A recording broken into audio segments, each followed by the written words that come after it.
c'était évidemment très difficile. Peut-être qu'effectivement, il y a un phénomène d'oubli d'oubli de la douleur. Est-ce que vous avez le souvenir d'avoir vu votre mère se faire battre?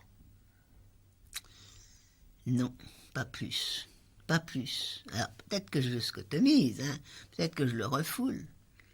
Mais j'ai pas le souvenir que ma mère ait reçu des coups. Par contre, ce qui lui a été fatal, c'est qu'elle s'est fait renverser par un espèce de chariot qui transportait les bouteillons de soupe.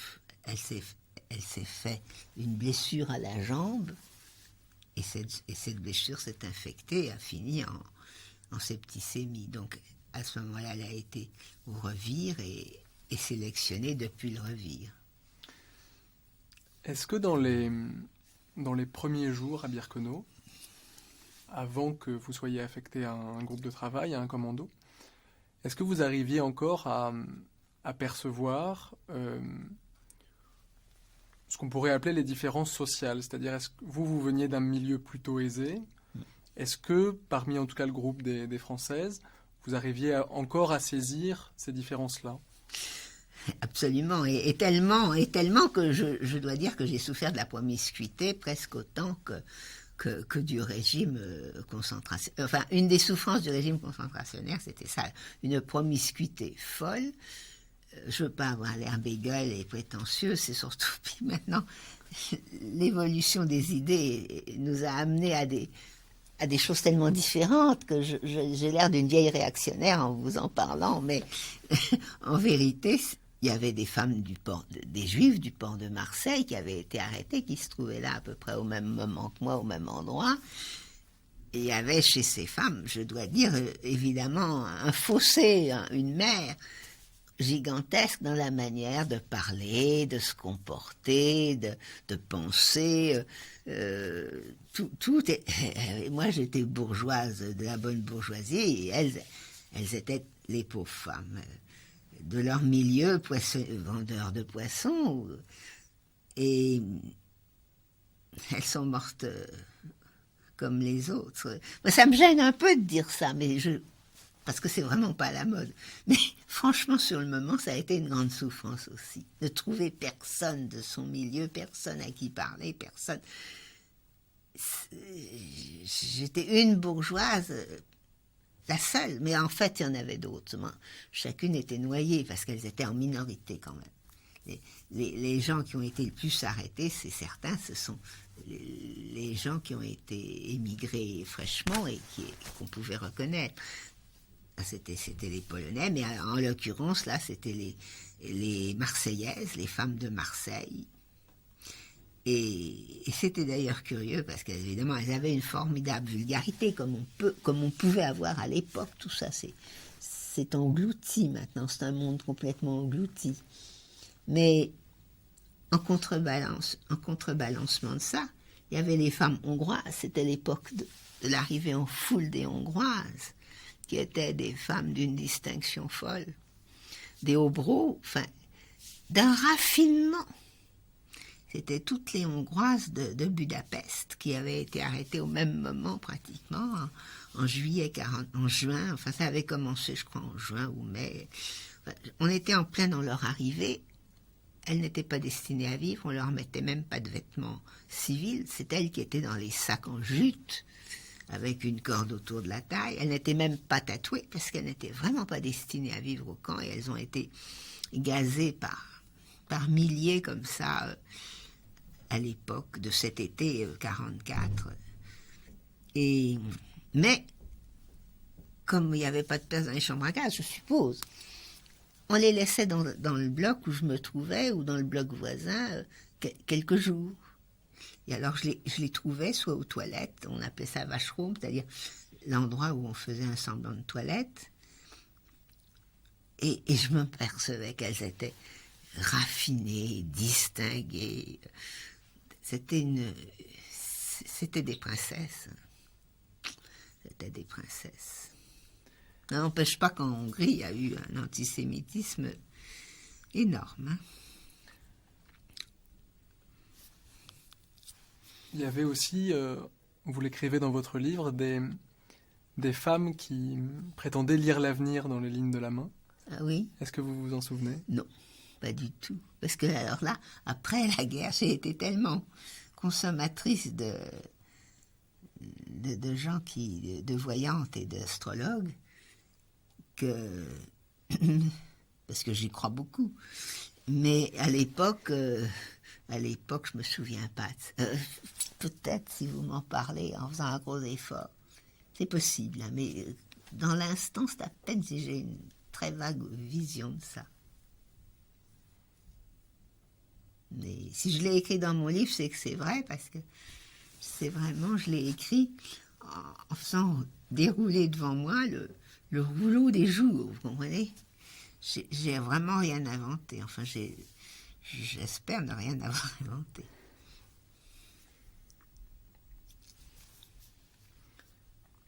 Donc vous êtes resté plusieurs semaines en quarantaine et ensuite vous avez été, je crois, affecté au travail des champs. Oui, alors Est-ce que vous pourriez en dire un mot? Alors le travail au champ, il commence. Alors d'abord, c'était sans doute le mois d'août, je suppose, parce que alors là, pour le coup, il faisait une chaleur folle. On partait tôt le matin, on marchait beaucoup.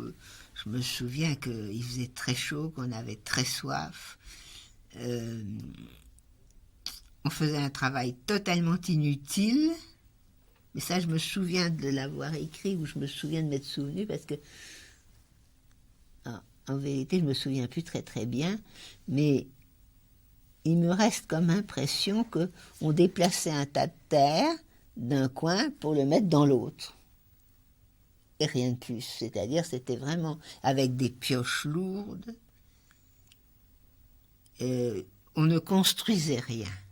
On ne démolissait rien. On ne faisait rien que de remuer de la terre d'un truc vers un autre. Voilà à peu près l'impression que j'ai encore maintenant. Et puis, il y avait une demi-heure, je crois, ou 3/4 d'heure. Je crois que c'était entre une demi-heure et 3/4 d'heure à l'heure du déjeuner pour se reposer. Alors, ça paraissait tellement court, on était tellement fatigués. Et puis j'avais aussi comme vision dans le même moment, parce qu'on sortait du camp, on allait dans les champs, des maisons qui étaient des maisons occupées par des SS, mais qui étaient coquettes, parce que j'ai su par la suite, sur le moment je ne savais pas, mais les SS avaient enlevé toutes les populations autochtones polonaises et avaient occupé les maisons qui entouraient le camp de façon à ce qu'il n'y ait pas de témoins. Donc je savais que c'était des SS qui occupaient ces petites maisons coquettes, avec des jolis rideaux et tout ça, à carreaux. Et il y avait vraiment un contraste entre ce que je voyais, la campagne qui était belle. Il y avait un soleil de plomb, mais c'était une belle campagne. C'était une région assez belle, finalement, la Haute-Silésie. Et puis nous qui étions obligés de travailler. Et là, il y avait une capot, c'est-à-dire une chef de travail qui donnait beaucoup de coups, qui battait beaucoup. Mais je pense avoir réussi à les éviter. Et alors, ça s'appelait l'Außenkommando, c'est-à-dire le commando du travail extérieur, c'était le plus dur. Il n'y en avait pas de plus dur. Alors je me revois, au contraire, à l'automne. Il faisait un froid déjà très vif, et ça devait être ça devait être septembre et octobre. Alors là, c'était les mains gelées, les pieds gelés. Et par contre, on avait un rôle, il fallait déterrer des betteraves à bestiaux. Des betteraves à bestiaux, c'est des énormes betteraves qui sont uniquement pour la nourriture des bestiaux. Donc pas comestibles, on essayait quand même d'en manger un petit bout parce qu'on mourait de faim. Mais par rapport à une pomme de terre, par exemple, une pomme de terre crue, c'est un délice. Tandis que une betterave à bestiaux crue, c'est difficile à manger. Et alors là, c'était l'inverse, froid de canard épouvantable, les mains, les pieds, et puis toujours les appels, effectivement. Enfin, j'ai connu le très chaud et j'ai connu le très froid. Alors que c'était même pas le plein été, on peut dire, mais l'automne était déjà très froid. C'est-à-dire, j'ai connu le plein été, mais le plein hiver, je l'ai connu dans des conditions, heureusement pour moi, complètement différentes. Mais dès octobre, c'était déjà très, très froid. Pendant le plein été, vous avez le souvenir? Alors, le plein été, c'était quand je travaillais au champ. À mon avis, ça devait être vers le mois d'août. Et à ce moment-là, vous avez le souvenir d'avoir particulièrement souffert de la soif? Ah oui. Oui. Enfin, je me souviens de m'être souvenu. Hein. Mais j'ai souffert de la soif. Je crois que la soif, c'est pire que la faim, parce que on résiste moins bien. Mais pour être franche, je me souviens de m'être souvenu. Je n'ai plus cette sensation de soif que j'ai pu avoir. Par contre, la faim, j'en ai souffert beaucoup plus longtemps, presque 1 an. Et alors là, je me souviens de ce que c'est que d'avoir faim, d'être obsédé par la faim et de se combiner avec ses camarades. On combinait des menus. Des menus imaginaires? Et imaginaires. Moi, j'avais une spécialité, c'était le riz au lait à la gelée de groseille.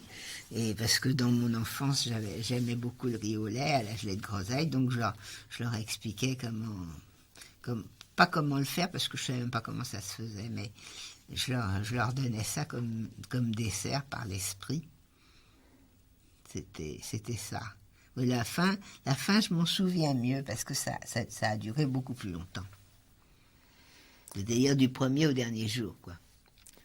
Vous étiez dans ces commandos extérieurs, donc ça veut dire que tous les jours, vous sortiez du camp. Oui. Est-ce qu'il y avait malgré tout une certaine satisfaction à quitter Birkenau? Non. Non, parce qu'on savait qu'on y rentrait le soir, on savait qu'on allait travailler comme des bêtes, qu'on serait maltraité, qu'on risquait des coups, même si j'en ai pas eu, on en risquait sans arrêt.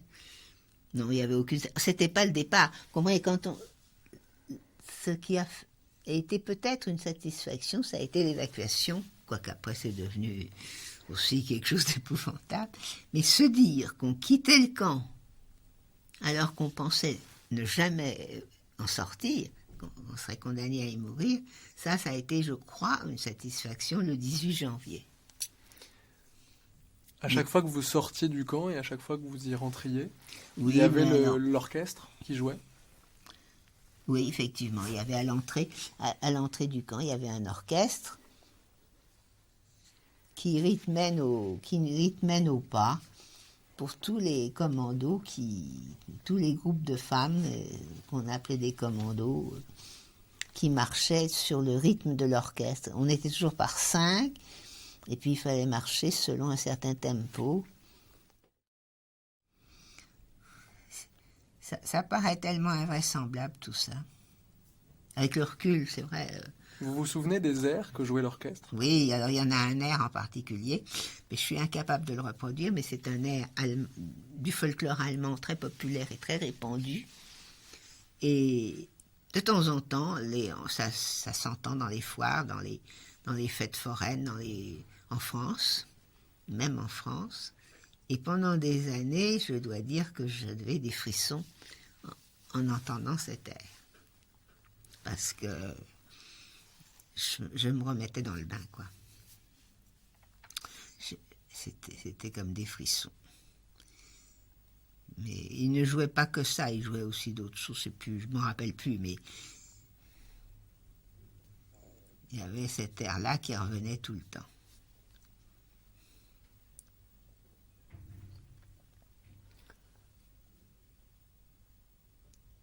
Pendant ces premières semaines et même ces premiers mois à Birkenau, vous étiez toujours avec votre mère. Est-ce que vous étiez toujours très proche d'elle? Ah oui. Oui, très proche, parce que... Mais ça n'a pas duré tellement longtemps, hein. Là, je ne m'en rappelle plus très bien, là. Elle a dû se faire... On était très proches. Je la vois me protégeant pendant les appels. Je la vois qui qui me donne de la chaleur et parfois un morceau de sa ration de nourriture, mais très vite on est séparés. Mais alors pourquoi est-ce qu'on est séparés? Et là, je ne me rappelle plus pourquoi on est séparés. Je sais qu'elle a été dans un autre bloc, qu'elle a été au Revire, qu'elle en est ressortie, ce qui était rare. Je crois qu'elle en est ressortie. Je pense que c'est quand elle a été renversée par le chariot de Bouteillon qu'elle était allée au Revire alors j'ai été la voir. Et puis ensuite, quand elle est sortie du Revire, il n'y avait pas eu de sélection, c'était l'été 44. Et à ce moment-là, elle a été dans un autre bloc et je me souviens que j'allais la voir dans le bloc où elle était. Moi, je travaillais à la Hausken Commando, elle ne travaillait pas et j'allais la voir dans le bloc où elle était. Et déjà là, j'avais pris pas mal de mon autonomie. J'étais en train de devenir adulte, une personne par moi-même sans vivre à travers ma mère. Alors, est-ce qu'on pourrait justement s'arrêter un petit peu sur ce que vous dites là? En fait, ce que vous écrivez dans votre récit, je précise que vous ne l'avez pas relu. Non, je ne l'ai pas relu. Enfin, je l'ai pas lu depuis 10 ans. J'ai dû le lire il y a 10 ans. En tout cas, donc, votre mère, sans doute, a été à un moment donné très affaiblie physiquement. Et c'est pour ça que vous avez pris le risque de la faire entrer à l'infirmerie. Et que, déjà à ce moment-là, vous avez été séparé d'elle. Et que, peut-être, en tout cas, c'est ce que j'ai senti à lire votre récit, que ce moment de séparation ou avait été encore plus dur que le moment où elle est morte. C'est possible, ça. Ça, c'est possible. Et vous voyez, là, je me rappelle plus. Notre première séparation. Dans le livre, vous parlez même d'une seconde naissance. C'est-à-dire qu'il a fallu que vous deveniez totalement autonome, elle ne pouvait plus s'occuper de vous. Oui, c'est ça. C'est ça, oui, ça. Oui, c'est certain. Mais évidemment, j'ai pas mal oublié, mais ça a été une rupture, c'est ça. C'est-à-dire que tout d'un coup, au lieu d'être une dépendance, pratiquement un appendice de ma mère, tout d'un coup, j'ai été obligée d'être moi-même, une personne seule, et ça s'est fait en quelques heures. C'est pas moi qui l'ai fait entrer à l'infirmerie, c'est qu'elle était blessée, et je sais pas qui, enfin, c'était obligatoire qu'elle aille à l'infirmerie pratiquement. Et oui, alors c'est probable, si vous me le dites, ça me dit vaguement quelque chose. Moi, j'aurais fait remonter le vrai choc à l'annonce de sa mort, mais c'est faux. C'est vous qui avez raison, vous connaissez mieux le texte que moi. Je sais qu'à un moment donné, j'ai eu un choc terrible, affectif, de me sentir seule par moi-même et que je ne savais pas très bien comment. Ça a été très très dur, quoi. Et maintenant, au bout de 60 ans, je le raconte pas bien parce que ça a été oublié ou scotomisé ou vous comprenez. Donc là, il y a une perte évidente dans mes souvenirs. Je pense que c'est pas par hasard d'ailleurs, parce que c'était un des moments les plus durs. Et si j'arrive plus à le raconter, c'est parce que probablement, si j'ai oublié, c'est une forme de défense. Moi, je suppose. Peut-être je peux citer quelques mots du texte. Vous parlez d'une sensation de naître subitement à la vie, poussée donc par la nécessité, puisque vous n'êtes plus avec votre mère. Et vous écrivez aussi « À partir de maintenant, je n'aurai plus le droit de pleurer, car personne ne sera là pour m'enlever ma douleur. Mmh. Oui, c'est sûrement vrai. Ça fait pas un pli, c'est vrai. Tout ça est exact, mais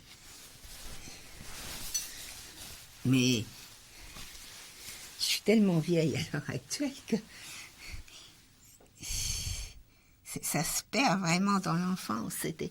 C'est vrai qu'on m'a dit, Pierre Vidal-Naquet l'a remarqué, la critique de la préface est un peu... Et la préface elle-même parle de ça, mais je n'arrive plus à vous dire ce que j'ai ressenti. Je ne peux que vous dire ce que je me rappelle d'avoir pensé. C'est vrai que c'était une seconde naissance, c'est vrai que en quelques instants, j'ai dû m'assumer. Je ne vivais que à travers ma mère, et c'est vraiment à chaque instant, que ce soit la nuit dans la koya, c'est-à-dire dans la niche dans le mur, que ce soit au repas où elle me donnait un peu de sa ration, enfin à tout moment, j'étais l'appendice, la continuité de ma mère, ça c'est vrai.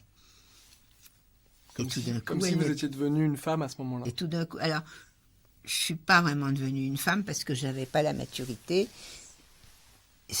mais je suis devenue une personne indépendante, un être humain qui ne dépend plus de l'autre. Adulte, j'ai eu beaucoup de mal, je ne sais même pas si je le suis à l'heure actuelle, mais j'ai mis beaucoup de temps. Mais une personne adulte, une personne par elle-même, voilà, qui ne dépend plus d'une autre. Je cite encore quelques mots du texte. Vous écrivez « Ce n'était plus maman, c'était ma mère ». Oui, c'est ça, ça en dit long. Hein. Ça en dit long. C'est-à-dire que je ne voulais plus me laisser attendrir. Donc dans le mot maman, il y a une tendresse que je refusais. Si vous voulez, pour une image, au bout de 62 ans, je me suis ramassée complètement. J'ai pris tous les morceaux que j'avais dû... Ça, c'est mon interprétation de maintenant, hein, que j'avais dû laisser traîner au contact de ma mère pour être plus proche d'elle. Et tout d'un coup, je reprends tout, je me ramasse sur moi-même et je deviens un individu à part entière, autonome.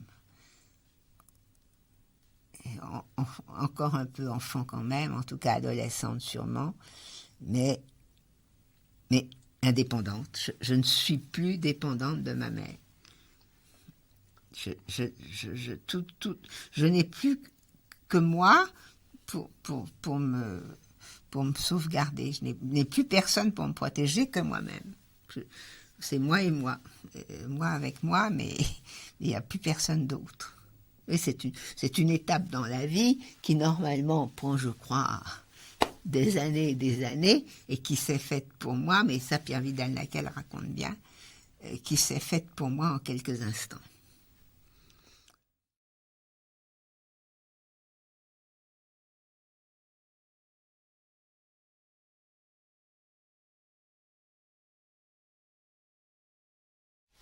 À quel moment est-ce que vous avez appris que votre mère était morte? Alors, ça je l'ai appris fin octobre.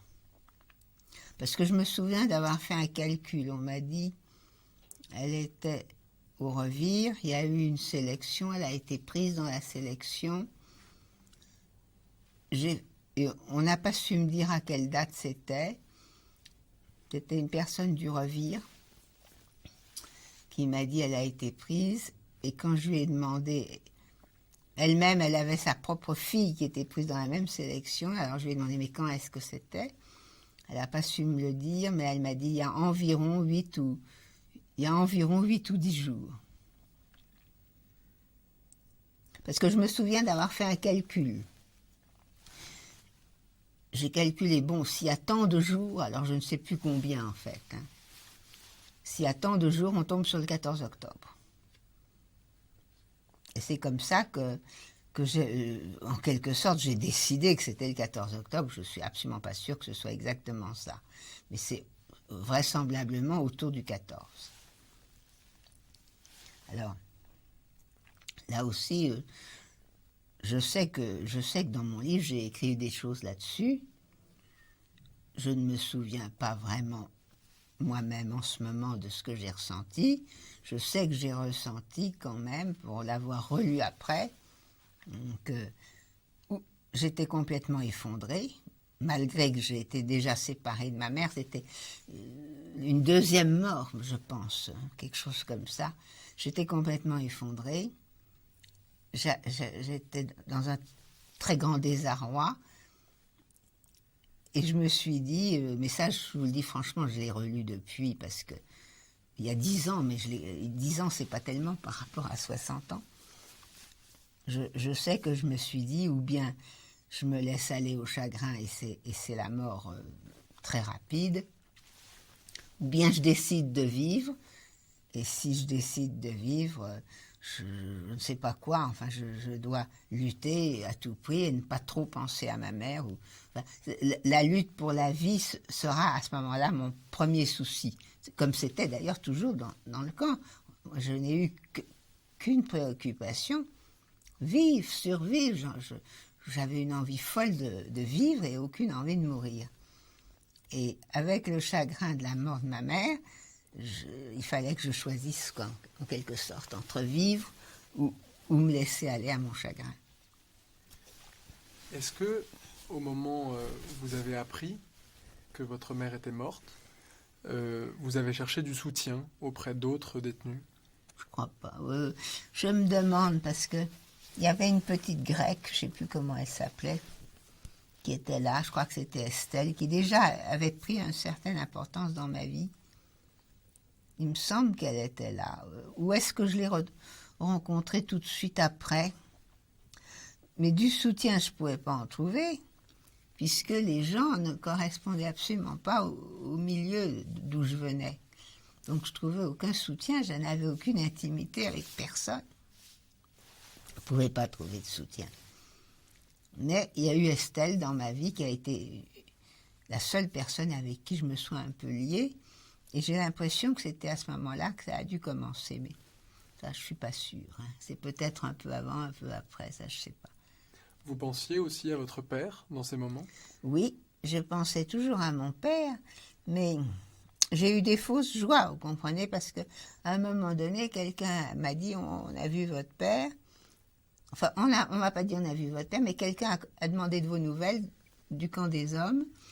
Il a demandé des nouvelles de vous et de votre maman, en donnant les noms, les prénoms, enfin des détails.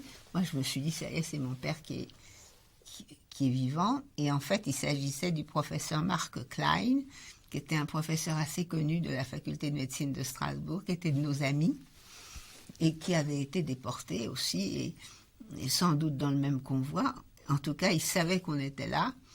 Et comme il était médecin, vous savez que les médecins dans les camps là-bas, en principe, à moins qu'ils soient vraiment très vieux, on ne les gazait pas. Ils entraient dans le camp pour pouvoir soigner. Et c'était le cas du professeur Marc Klein, qui était un très bon ami, et qui est mort d'ailleurs beaucoup plus tard. Il est rentré du camp et il a vécu encore assez longtemps. Au moins, il a bien vécu 30 ans après le retour. Et alors finalement, c'était des fausses joies.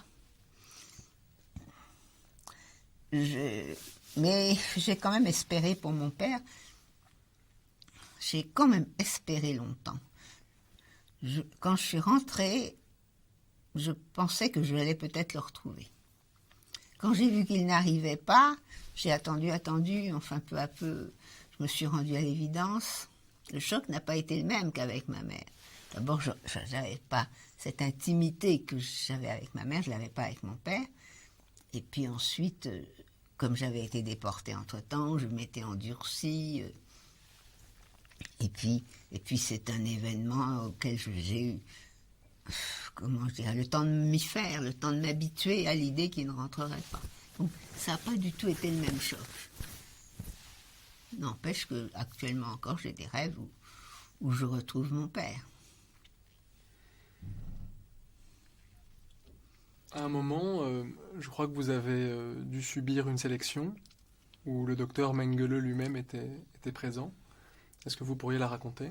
Alors cette sélection, je ne sais plus si c'était Mengele ou un autre, mais c'était une sélection assez tard, ça aussi. C'était après la mort de ma mère, donc ça devait être vers le mois de novembre, et une des toutes dernières. Et alors là, effectivement, c'était la sélection terrible, c'est-à-dire que tout le monde était nu, on passait devant un médecin, il y en avait un premier médecin puis un autre, tout ça en blouse blanche, on était nus. J'étais d'une maigreur effroyable déjà, alors complètement maigre. Alors j'essayais de me faire plus grosse, c'était vraiment très difficile. Et j'ai été mise du mauvais côté. C'est-à-dire que j'ai été mise du côté des gens qu'on devait gazer. Alors ça a été aussi une expérience très forte parce que j'avais la certitude de devoir mourir. Et on a été conduite dans un camp qui s'appelait le bloc, le Kretze bloc, le bloc de la Galle, je ne sais plus quel nom, enfin un bloc spécial qui était particulièrement fermé avec une cour intérieure, des murs et encore des grilles en haut. Parce que je pense, enfin, on ne pouvait pas nous tuer tout à la fois. On était donc en attente que les camions viennent nous chercher. Et toute une nuit, j'ai pas dormi, j'étais dans la peau d'un condamné à mort. Je venais d'avoir 16 ans et ça me révoltait prodigieusement. Et me récitait du Corneille. Oui, ça, je vous en ai pas parlé, mais souvent, je me récitais des poèmes dans différentes circonstances. Et là, je me récitais du Corneille. Bon. Et puis le matin, je me suis dit, c'est pas possible d'accepter, il faut faire quelque chose. Et c'est là que je me suis évadée de ce fameux bloc en passant par une fenêtre qui avait des barreaux. J'étais tellement maigre que je pouvais passer entre les barreaux. Je me suis trouvée dans un autre bloc. Enfin, j'étais libre, si on peut dire, dans le camp. Et c'était une grande satisfaction. Seulement, il fallait l'appel du matin, je sais pas, il avait dû passer déjà, il restait l'appel du soir. Il fallait absolument que je sois quelque part. Parce que au moment de l'appel, je ne pouvais pas circuler dans le camp, il fallait que je sois acceptée dans un bloc. Et me cacher aurait été impossible parce qu'on m'aurait trouvé. Alors j'ai réalisé au bout d'une journée que je n'avais pas d'autre solution que de revenir au bloc où j'avais été enfermée pour la chambre à gaz. Parce que ça peut paraître incompréhensible, mais si je ne rentrais pas dans ce bloc, j'étais sûre d'être battue à mort.